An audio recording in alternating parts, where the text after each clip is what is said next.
Hi students, good morning. Today we'll start our class with this quote, "The roots of education are bitter, but the fruit is sweet" by Aristotle. So now, what does these arrows represent in a chemical reaction? Here, I've given two types of arrows. One is a one-headed arrow and the other one is double-headed arrow. So what does these arrows represent in a chemical reaction?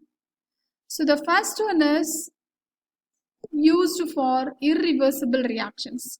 That is, once the reactants react together and form a products, it's an irreversible product, irreversible reactions. And for this kind of reactions, we can use this kind of arrow. The next arrow is used in the case of equilibrium reactions. So in this case, once the reactants react together and form product, and the products can back to the reactants also. So these are in the equilibrium, the reactants and the products are in the equilibrium. So for these reactions, we can use the double-headed arrow. And these kind of reactions are classified into two types. One is homogeneous equilibrium reactions and the other one is heterogeneous equilibrium reactions.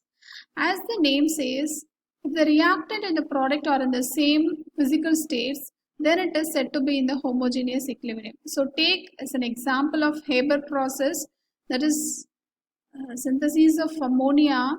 Here all the reactants and the products are in the same phase, that is nitrogen, hydrogen and ammonia are all in the gaseous phase. So it is called as homogeneous equilibrium reactions. And the heterogeneous reactions are nothing but in a chemical equilibrium, if the reactants and the products are in the different physical states, then it is said to be heterogeneous equilibrium reactions. Take an example of decomposition of calcium carbonate. Here, calcium carbonate decomposes and forms calcium oxide and carbon dioxide. Here, you can able to see two different phases. One is solid phases and the other one is gaseous phases.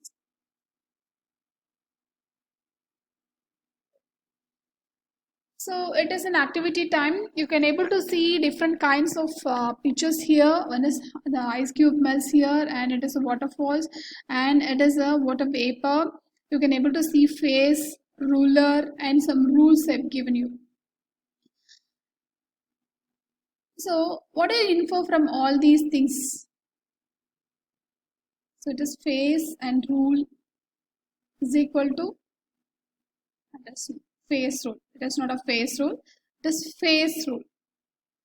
So coming to the topic, now we are in the fourth unit. It is nothing but phase equilibrium and the distribution law. So these are some of the topics we will study in this unit. And in today's class, we will discuss about the introduction of phase rule, the important terms involved in phase rule. So the homogeneous reactions can be studied using law of mass action. We know that K is equal to concentration of product divided by the concentration of reactant. But the heterogeneous systems requires different methods. The phase rule is given by the William Gibbs in the year 1874. It is used to study the behavior of heterogeneous reversible reactions and is known for phase rule, Gibbs free energy, Gibbs entropy and Gibbs-Helmholtz equation. So what was the finding of Gibbs phase rule? So phase rule is nothing but if the equilibrium between any number of phases is not influenced by gravity or electrical or magnetic forces, but it is influenced only with the pressure, temperature and concentration, and the number of degree of freedom is given as F is equal to C minus P plus 2. So this is Gibbs phase rule. So here the degrees of freedom is calculated with the help of this formula. F is equal to C minus P plus 2. So where F is the degree of freedom and C is the component and P is the number of phases. So coming to the explanation of terms, first we will discuss about the phase. It is defined as any homogeneous, physically distinct and mechanically separable portion of a system which is separated by other parts of the system by a definite boundary. So we know we have three phases of water system. One is gaseous phase, liquid phase and solid phase. Solid phase we can take ice cube, liquid phase is a liquid water and gaseous phase is water vapor. So it is gaseous phase The gaseous phase, all the gases are completely miscible, there is no boundary, and it is an example. So next is the liquid phase. There are two types. One is miscible. For example, if you take alcohol water system, in this system, the two liquids are completely miscible and they will form one liquid phase and one vapor phase. But in the case of immiscible liquid, if you take an example of benzene water system, the two liquids are immiscible. They form three separable phases, two liquid phase and one vapor phase. Next is the solid phase. Every solid constitutes a separate phase. It never appears to have a homogeneous phase. If you take an example of decomposition of calcium carbonate, it involves three phases: the solid calcium carbonate, solid calcium oxide, and a gaseous CO2. And the next important term is component. The smallest number of independently variable constituents by means of which the composition of each phase can be expressed in the form of chemical equation. So if you take sulfur, the component is one, but the phases are different. It shows rhombic phase, monoclinic, liquid vapor, and solid sulfur. The next term is the degree of freedom. It is nothing but the minimum number of independent variable factors such as temperature, pressure, and concentration, which must be fixed in order to define the system. So if the degree of freedom is 1, 2, 3, or 0, and it is respectively called as univariant, bivariant, trivariant, and non-variant.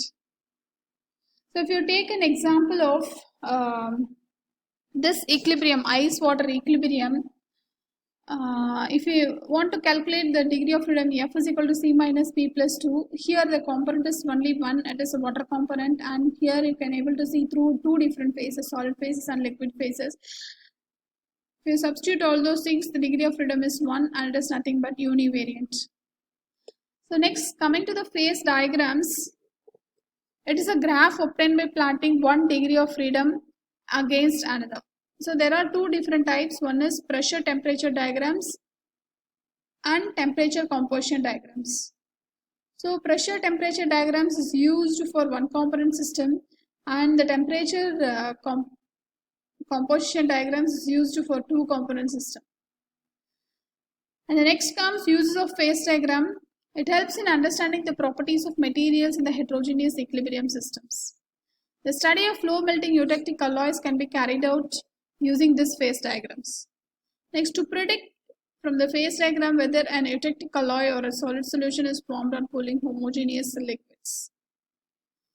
So at the end of this lecture, I think you can able to know some introduction about phase rule.